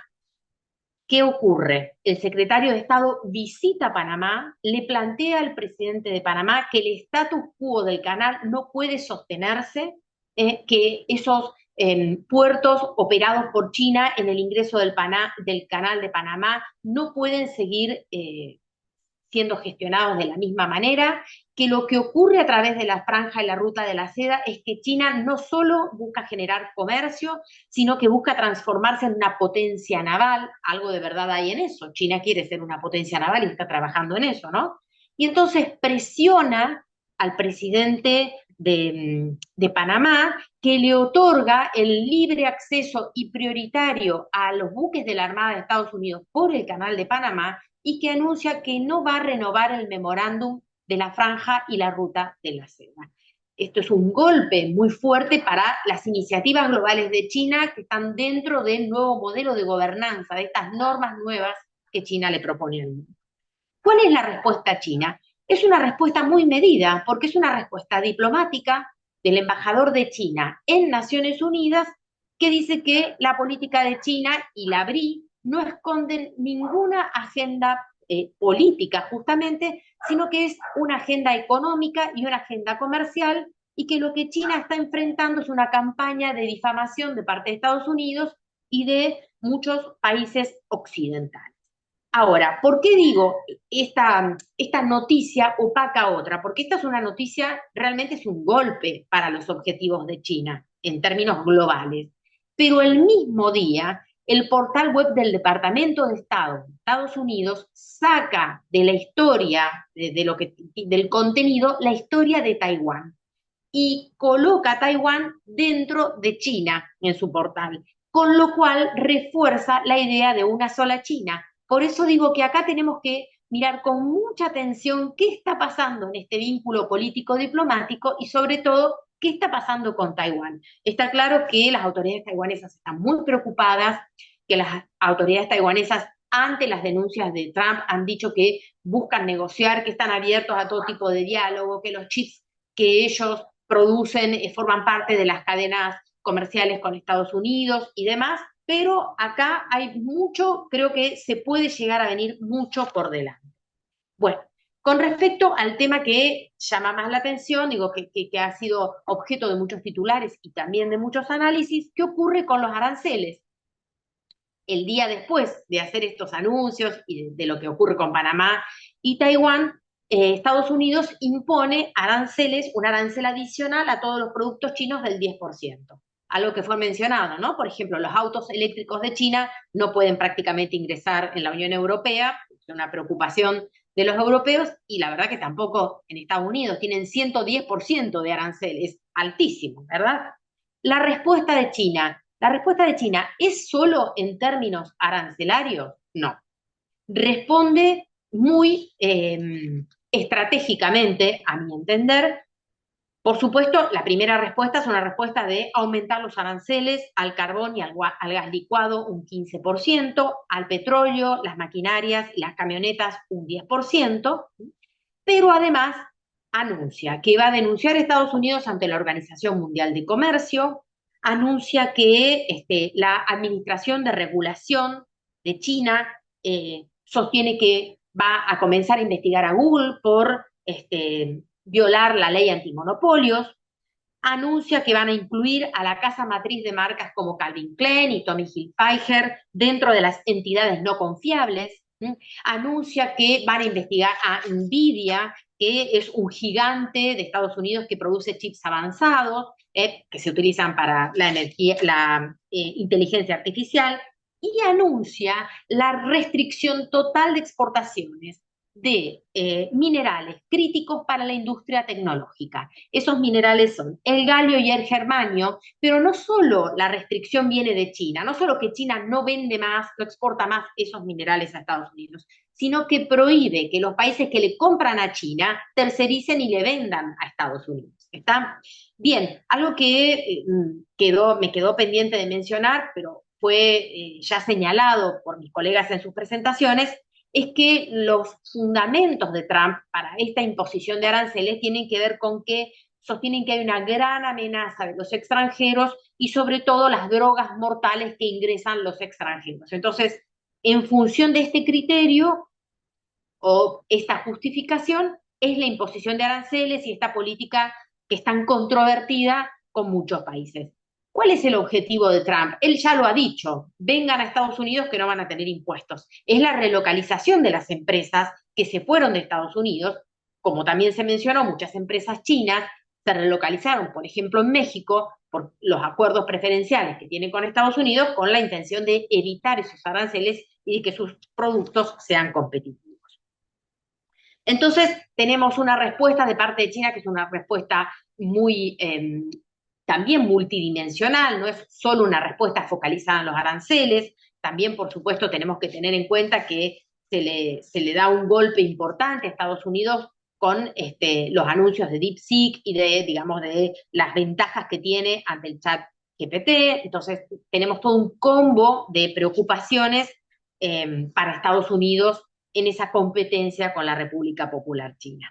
¿Qué ocurre con Argentina? Bueno, el caso de Argentina es muy interesante. Argentina tiene una tradición de continuidad positiva en el vínculo con China. Nosotros tenemos una asociación estratégica integral desde el año 2014 y como también se mencionó, Argentina establece relaciones diplomáticas con China luego de México. Lo hacemos el 19 de marzo de 1972, un poquito después. Y lo que me parece más relevante para mencionar es que China, hasta hasta el presidente Milei, era en algunos semestres el primero, en otros el segundo socio comercial de Argentina, después de Brasil, ¿no? Nuestro socio regional, que en la actualidad, debido a diferentes controversias, está en el tercer lugar. Nuestros socios comerciales son, en este orden, Brasil, Estados Unidos y China. ¿Y esto a qué se debe? Bueno, se debe a que China ha desviado comercio de Argentina, ha comenzado a comprarle productos a socios de Argentina en el Mercosur. El caso más significativo es el de la carne, que comenzó a comprarle carne a Brasil. Y perdimos nosotros ingresos provenientes de China. Argentina tiene balanza deficitaria con China, y levemente superavitaria con Estados Unidos. Eso depende, me costó un poco encontrar las estadísticas que sean confiables, ¿no? Porque además va variando mucho mes a mes. ¿Qué me gustaría mencionar? ¿Qué hace el presidente Milei en campaña y en los primeros meses de gobierno? Bueno, decir que no va a hacer pactos con comunistas, marcar una clara opción ideológica con Estados Unidos. Además hay una identificación en términos de estilo y personal con Trump y también incluso con Elon Musk. O sea, el presidente argentino tiene un vínculo, diría casi personal, ¿no? Se hablan por Twitter Milei y Musk muchas veces. Entonces es un dato no menor. Tenemos incluso momentos que son bastante coloridos, pero que han sido preocupantes para nosotros los que nos interesa y estudiamos China. Hubo un momento en que nuestra ex canciller dijo los chinos son todos iguales, cuando visitó las instalaciones de la Estación Espacial de Observación del Espacio Lejano que tiene China en nuestro país. Esto obviamente no puede ser bien recibido de parte de los chinos. Después hubo unas disculpas, pero bueno, no fueron unas disculpas como hubiera merecido la situación. Bueno, entonces hubo freno a diferentes proyectos. Cuando se visitó esa instalación que controla el Partido Comunista Chino, el Ejército Chino, también se visitó una instalación que tiene la Unión Europea en Argentina, como para no irritar tanto a la República Popular China, pero bueno, había claramente una narrativa anti-China. Esa narrativa se fue difuminando, tenemos un presidente Milei que se dirige a Brasil en el contexto del G20, se reúne con Xi Jinping, luego en un programa de televisión de una presentadora muy conocida en Argentina, que es Susana Jiménez, dice los chinos no son tan malos, y entonces y anuncia que va a visitar a China. Entonces parece que el pragmatismo o la realidad le ha ganado a las consideraciones de índole ideológica, porque yo creo que la expectativa es en un país que tiene recurrentes crisis económicas, situaciones económicas volátiles, con muchos problemas, bueno, es obtener el favor de Estados Unidos y de Trump, de un Estados Unidos gobernado por Trump, pero pensemos que hace poco tiempo se anunciaron aranceles al acero y al aluminio, lo cual perjudica directamente a Argentina, a empresas de nuestro país. Y creo que, como decía, la realidad se ha impuesto porque sin dudas Argentina tiene en China un socio importantísimo en términos comerciales, en términos políticos y diplomáticos. China siempre nos apoya en nuestros reclamos por Malvinas. En términos financieros nos otorga swaps que alivian mucho la situación financiera de nuestro país. Entonces, digamos que el panorama en este momento, como creo que todo en el mundo, está en una observación de la situación y que creo que si las cosas siguen como están, Argentina tenderá a un pragmatismo y este dilema que mencionaba la doctora Escalante, ¿no? De, bueno, ¿qué hacemos entre China y Estados Unidos? Es un dilema que creo que es bastante común en muchos países del mundo. En el caso de Argentina, yo me encuentro entre el grupo de especialistas que considera que podemos tener buenas relaciones con ambos, que no necesitamos elegir entre uno u otro por nuestra situación puntual, nuestra ubicación geográfica, nuestros intereses geopolíticos, nuestros intereses económicos. Así que bueno, estaremos viendo qué ocurre, ¿no? Cuáles son los próximos anuncios, sobre todo en el tema arancelario que mencionaba. Argentina en el gobierno de Macri quedó exento. Trump había impuesto los mismos aranceles al aluminio y al acero y quedó exento hasta que a finales de 2019 Macri pierde las elecciones, cambia el signo político y se restablecen esos aranceles. Así que veremos qué ocurre en los próximos días. Bueno, quedo abierta a las preguntas y les agradezco muchísimo por el espacio. Muchísimas gracias a Carla Oliva por esta presentación, donde añade también la perspectiva argentina. De los puntos que destacó, evidentemente llama profundamente la atención que más allá de hablar de una relación tensa entre Estados Unidos y China, en realidad lo que estamos observando es una disputa hegemónica. La China de hoy, la China de 2025, es una China muy fortalecida, no es la China que ingresó a la OMC en 2001, sino que ha logrado construir una posición en el mundo donde prácticamente todas las naciones del mundo la tienen como principal o segundo, o como en el caso de Argentina, tercer socio comercial. Entonces, este tema de la disputa hegemónica me parece muy importante recuperarlo. Y ahora que mencionaba esto de la restricción de China, así como contrasanción a Estados Unidos de exportaciones de minerales críticos, estaba revisando todo lo que está pasando con Ucrania y habrán visto que Trump le pidió a Zelensky que le abra el acceso a tierras raras, a minerales estratégicos, para que pueda de alguna manera compensar todo el apoyo militar que Estados Unidos le ha dado a Ucrania. Le soy franca, no me gustaría ser presidente de Ucrania en este momento, porque todo se está decidiendo sin Ucrania, ¿sí?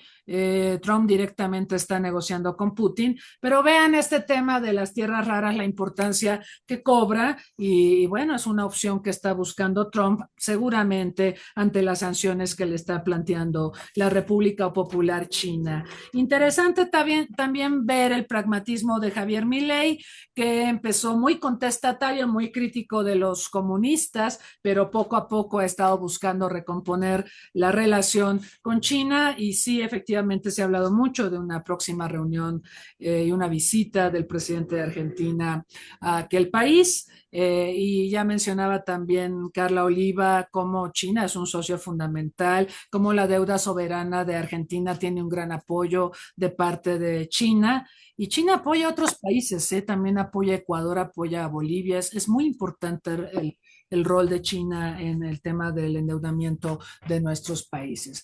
Así que bueno, muchas gracias a nuestras tres expositoras. Nos han presentado elementos de análisis muy pertinentes y ahora les voy a leer rápidamente las preguntas que nos han llegado y las voy a leer en el orden en que nos las presentaron. Esto en Facebook. Preguntan, ¿la diplomacia del panda? No. ¿Es un termómetro de las relaciones entre Estados Unidos y China? Siguiente pregunta. Quiero saber si las ponentes consideran que también hay relaciones triangulares entre China, Rusia y Estados Unidos. Muy interesante pregunta. Preguntan también, ¿por qué cada sexenio México se pelea con China? Con Peña empezó muy bien la relación y al final se frustró por lo del tren a Querétaro. Y con AMLO, con López Obrador, parece que mejorarían las relaciones, las inversiones, pero luego nacionalizaron acá el litio. Otra pregunta. Trump anunció ayer amenazas contra los BRICS si siguen avanzando en el uso de otras divisas, o sea, el tema de la desdolarización, ¿no? En sus transacciones. Y la pregunta es, ¿son los BRICS una amenaza a la hegemonía de Estados Unidos? Acá hay como comentario. Trump es un perro que ladra pero no muerde, o estoy mal. Así lo pusieron, ¿eh? ¿Pueden explicar esto? Creo que ya fue comentado por las expositoras, pero la menciono de todas maneras esta pregunta. ¿Pueden explicar qué pasa con TikTok y las acciones de Trump? Preguntan si Argentina se va a integrar finalmente a los BRICS. Preguntan que qué opinión les merece que Panamá, también se comentó aquí en la presentación, que qué opinión les merece que Panamá canceló contratos sobre el canal a raíz de las amenazas de Trump de que el canal debe regresar a manos americanas, o sea, canceló las concesiones a China, ¿no? Y China protestó, bueno, lo comentó nuestra invitada Carla Oliva. Y también otra cosa que nos preguntan, ¿podría enviar China pandas, creo que el tema de los pandas gusta mucho. ¿Podría enviar China pandas a México para reforzar las relaciones con México? Muy bien. Entonces, les voy a pedir que respondan o comenten estas preguntas en el mismo orden en que se presentaron. Comenzaríamos con la doctora Escalante, por favor. Muchas gracias. Bueno, creo que lo del panda fue culpa de usted, doctora, por tan bonita introducción ahí al seminario, ahí con los panditas bailarines.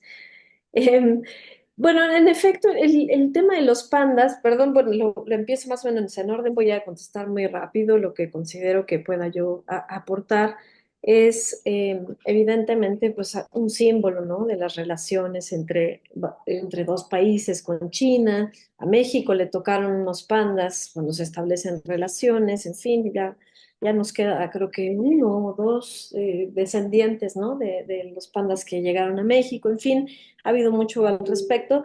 Yo no diría que es un termómetro, digo, Estados Unidos tiene, si no me equivoco, de los mayores números de pandas donados por Estados Unidos, pero pues evidentemente esto está cambiando y en fin, bueno, digo, es interesante, ¿no? Hablarlo como parte de este poder simbólico y cultural que tiene China, ¿no? Como su animal nacional.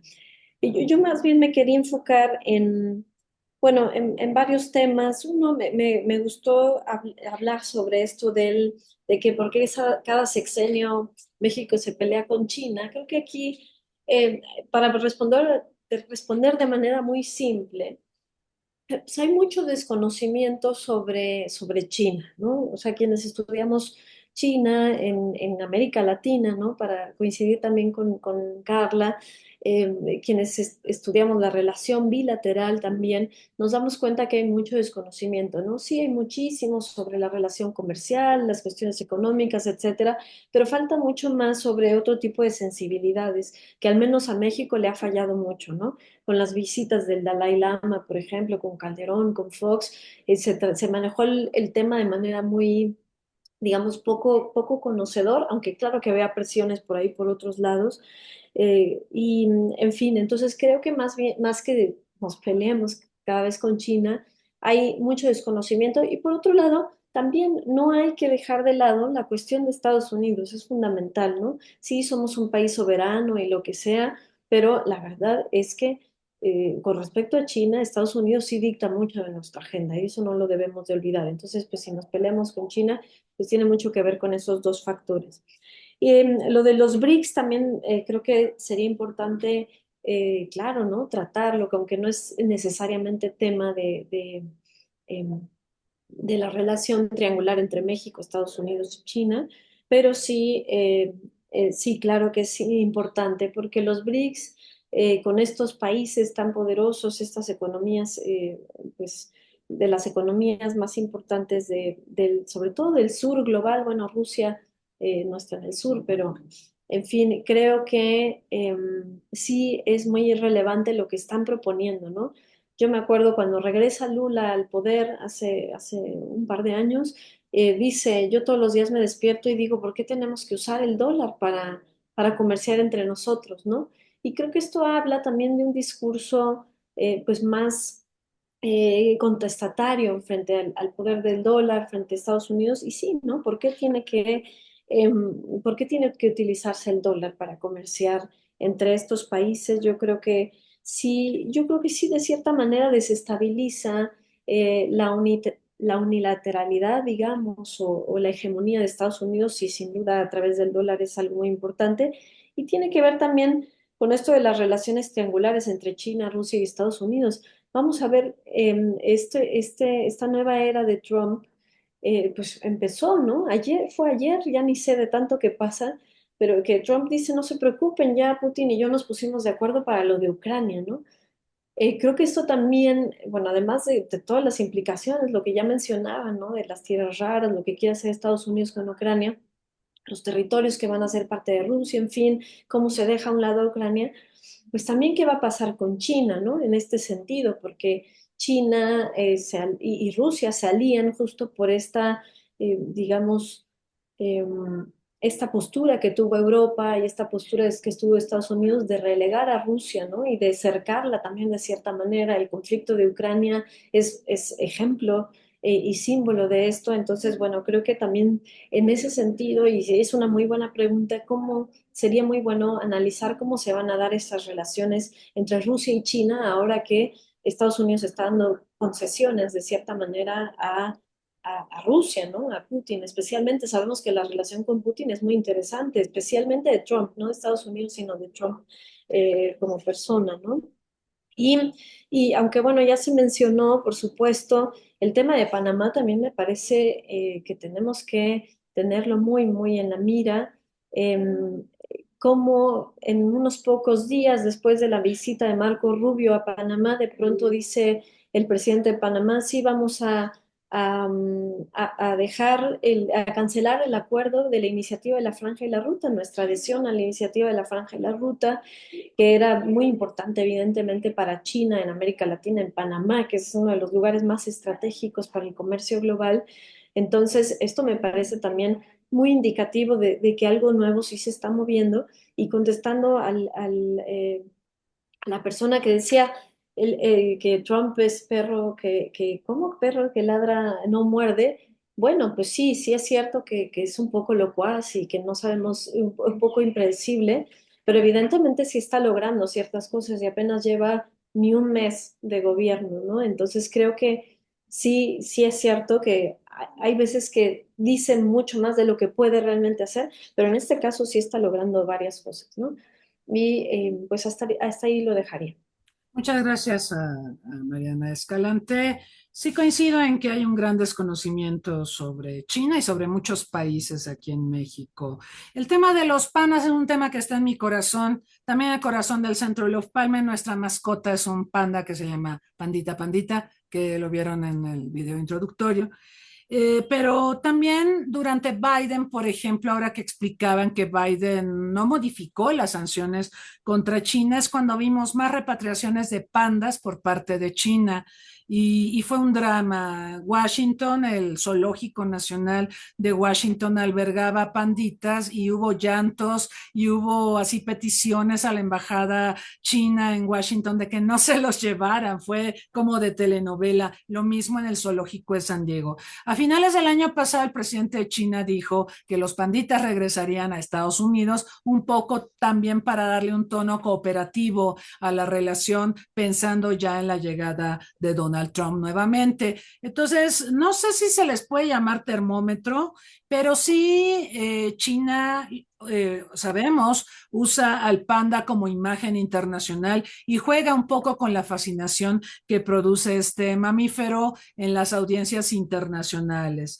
Y finalmente, bueno, el tema de Ucrania-Rusia, muy, muy interesante lo que plantea la doctora, que si Trump le hace concesiones a Rusia, ¿qué va a pasar con la relación Rusia-China?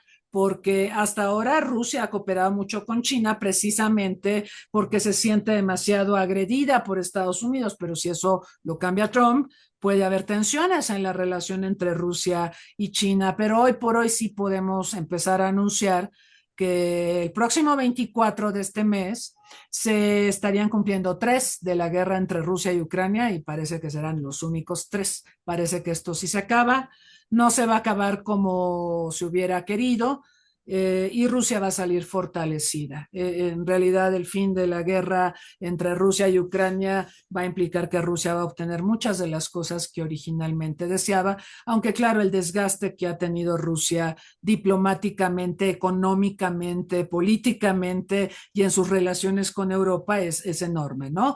Pero aún así es algo que fortalece a Rusia en momentos en que Europa verdaderamente se ve muy desvalida y muy al margen de eventos internacionales de gran relevancia.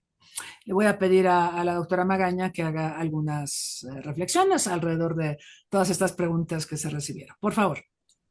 Muchas gracias, doctora. Bueno, me voy a permitir hablar de el panda, la diplomacia del panda, y también de la relación Rusia con China. Y me gustaría, rápidamente hice este esbozo de las imágenes para ejemplificar aún mejor mi argumento. Y es que si nosotros consideramos que la diplomacia cultural y sus variantes han sido históricamente un instrumento mediante el cual se han abierto canales de comunicación entre Estados Unidos y China en tiempos de crisis, como lo fue la diplomacia deportiva, específicamente con la diplomacia del ping-pong, que fue el mecanismo que usó Mao Zedong para empezar la comunicación con el gobierno de Nixon, pues bueno, vemos que se utiliza o se ha utilizado históricamente como un instrumento de poder suave para o integrarse, establecer comunicación, mejor dicho, o mantener los canales de comunicación abiertos en tiempos de crisis. Y es que, como lo mencionaba la doctora Cristina, durante el primer mandato de presidente Trump y el mandato del presidente Biden, hubo pues un uso de la diplomacia del panda para representar la posición de China frente a la contención estadounidense. Y parte de esos pandas que salieron de Estados Unidos, porque recordemos que funcionan a modo de préstamo, la doctora Cristina, que es la especialista y nos podrá explicar mejor este mecanismo, pues bueno, en el año 2024 en abril 29 específicamente, regresan pandas a el zoológico de San Diego. Y esto pasa después de un periodo de un quinquenio en el que pues habían sacado a los pandas a manera, pues sí, de represalia o si no de represalia, pues una representación de reacción frente a las acciones de contención de Estados Unidos. Y esta acción, pues nos representa que 21 años después entran nuevamente pandas chinos a territorio estadounidense. Y además, si nosotros vemos, por ejemplo, la iconografía en esta estampa, tenemos también luz sobre los objetivos, los valores que se trataron de enarbolar. Y aquí vemos Friendship Across the Earth. Y además en esta campaña, uno de los eslogan era proteger el planeta que compartimos.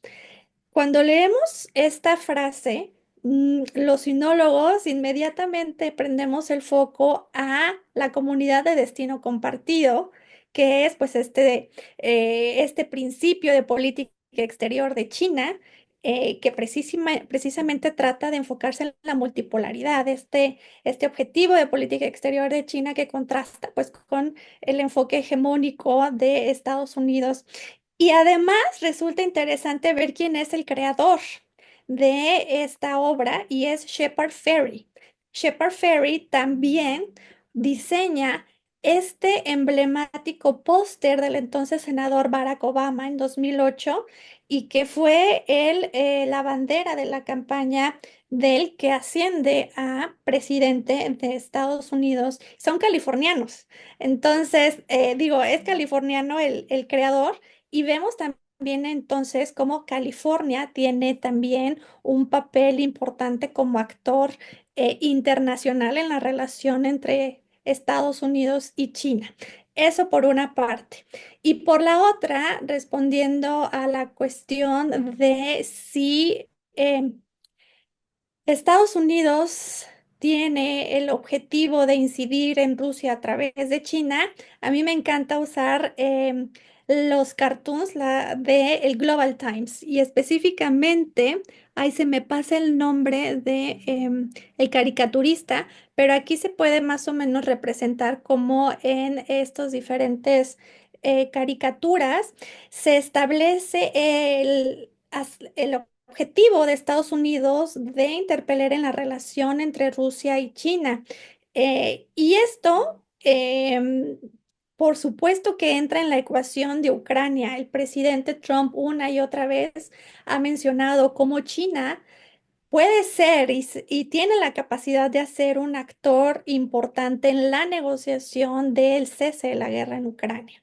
Entonces, aquí también tenemos la variable de TikTok, como el presidente Trump durante la toma de posesión invita precisamente a representantes de TikTok y es que en el debate entre sinólogos alrededor del mundo se ha tocado la cuestión de tal vez TikTok está siendo manejado tanto por el presidente Trump como por el presidente Xi Jinping como pues medio de negociación para ver qué tanto estira y afloja hay. Y de aquí entra la cuestión del posicionamiento o cómo puede incidir China en la guerra en Ucrania para, digamos, de alguna manera encuadrar la estrategia para el cese de la guerra que satisfaga los intereses tanto de Estados Unidos como de Rusia. Y así hemos visto a lo largo de los últimos años diferentes caricaturas que vemos cómo se muestra una relación fuerte entre Rusia y China frente a los ataques de Estados Unidos y sus aliados, ¿no? Como además la cuestión del Ártico está presente en la política exterior de Estados Unidos para contener a China y a Rusia, ¿no?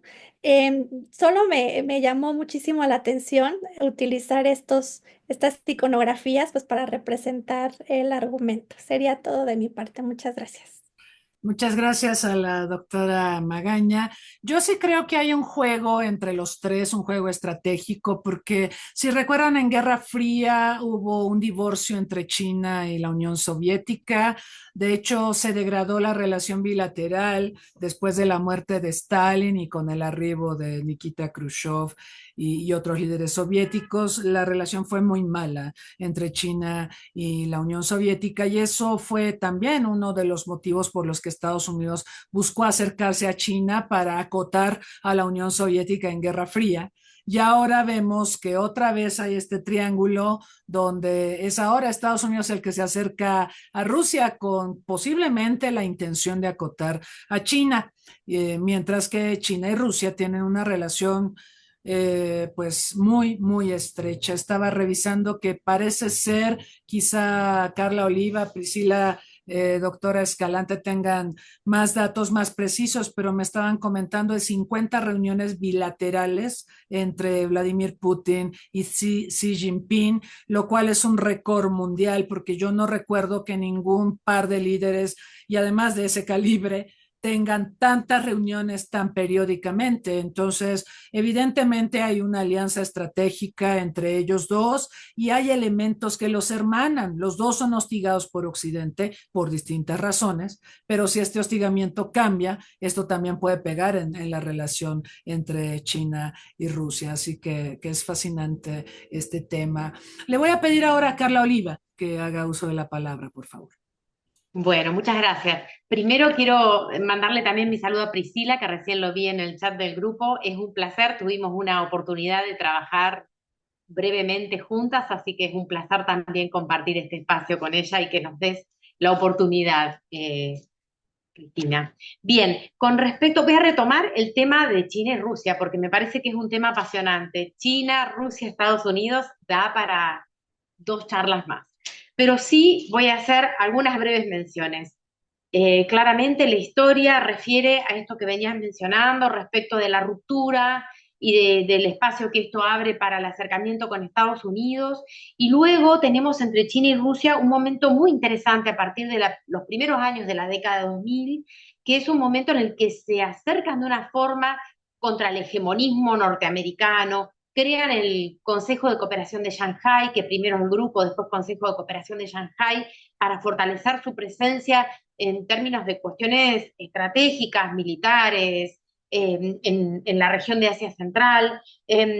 Después, bueno, hay muchas propuestas de un orden multipolar. En el año 2001, si mal no recuerdo, Putin firma con el presidente de China, con Jiang Zemin, un acuerdo para una alianza por 20 años de asistencia mutua, fortalece el vínculo. A mí me gusta usar una frase que no es mía, la robo de alguien que ya la robó, pero bueno, de una querida profesora de nuestra universidad que falleció hace bastante tiempo, que era especialista en Rusia, Graciela Subeltsú, quien decía que la relación entre Rusia y China se basaba en la frase, en un poema de Jorge Luis Borges, nuestro famoso escritor, que decía: no los une el amor, sino el espanto. será por eso que la quiero tanto. Entonces, esa frase parece ordenar el vínculo entre China y Rusia. La verdad, no los une el amor, sino el espanto. ¿Qué pasa en el contexto de la guerra en Ucrania? Bueno, China se siente muy identificada con algunas cuestiones por las cuales se critica a Rusia, por un lado, y por otro lado se beneficia. A ver, China no habla de sanción, no habla de invasión, perdón, no sanciona a Rusia, no condena la invasión, habla de que hay que atender a los intereses de seguridad de todas las partes. Hay una comprensión acerca de la acción militar de Putin de parte de Xi Jinping, hace propuestas para resolver el conflicto, lleva adelante una serie de propuestas que no tienen resultado, pero sí lo hace en términos diplomáticos, se transforma en un sostén económico de Rusia y a la vez se beneficia, ¿no? Porque Rusia, sancionada en el mundo, tiene productos a precios más baratos, tiene que comercializar con China productos a más bajo precio y bueno, en ese sentido China se beneficia. Algunos decían, bueno, esto es el abrazo del oso, pero a la inversa. China está ahí protegiendo a Rusia, pero a la vez sacando provecho. Veremos qué ocurre de la nueva jugada estratégica del presidente Trump, que me parece muy interesante para estudiar en los próximos días seguramente. Y para responder a la otra consulta respecto de Argentina en BRICS, Argentina, que yo mencionaba, tiene una tradición de continuidad en la relación con China, se profundiza y continúa, tiene un quiebre con Milei, ¿no? Entonces nosotros tuvimos muchos gobiernos del mismo signo político, que pertenecen al kirchnerismo, parte del Partido Justicialista, pero también tuvimos un gobierno de un partido opositor al kirchnerismo, que es el de Mauricio Macri, que sostuvo la relación con China, y en el marco de esa relación, Argentina se había aproximado y buscó insertarse en las iniciativas multilaterales propuestas por China o lideradas por China. Entonces, en ese contexto aparece la nueva ruta a la seda, el Banco Asiático de Inversión en Infraestructura, y en ese contexto aparece el interés de Argentina en asociarse a BRICS. Bueno, Argentina logra que por la vía diplomática China apoye la incorporación, el ingreso de Argentina a BRICS, era algo que se había anunciado, pero cuando asume el presidente Milei envía una carta de renuncia a esa incorporación. Desde ya eso fue muy criticado en los ámbitos académicos, al menos en Argentina, en tanto se consideraba como una opción que tiene que ver con una mirada amplia en torno a que hay que diversificar los vínculos y que esto también podía proveer a Argentina de un sistema de apoyos políticos, diplomáticos, financieros que nuestro país necesita. Pero la realidad es que por el momento hemos renunciado a incorporarnos a esa iniciativa. Bueno, muchas gracias.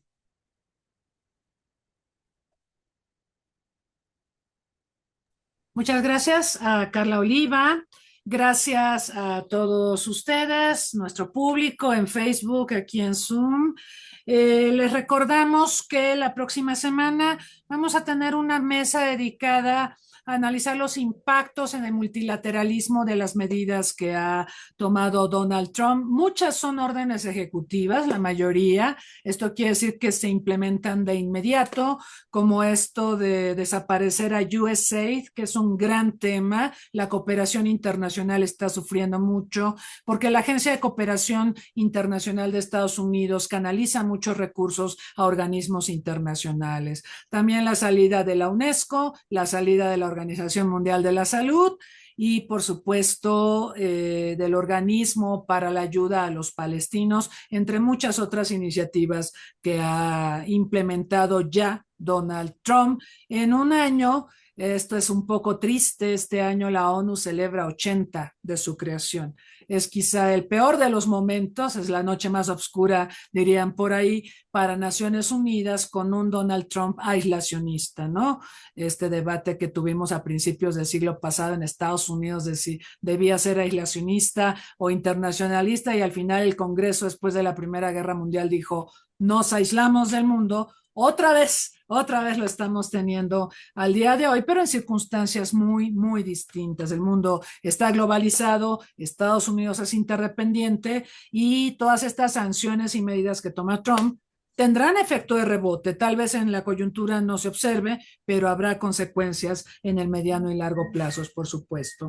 Los invitamos entonces a acompañarnos el próximo 21 de febrero. Agradezco nuevamente a nuestras expositoras su presencia esta mañana. Me voy a despedir tomando un poco a la inversa la frase esta genial de Jorge Luis Borges, de que a China y a Rusia no los une el amor, sino el espanto. Yo los convocaría que no nos una el espanto ni el miedo, sino que nos una el amor.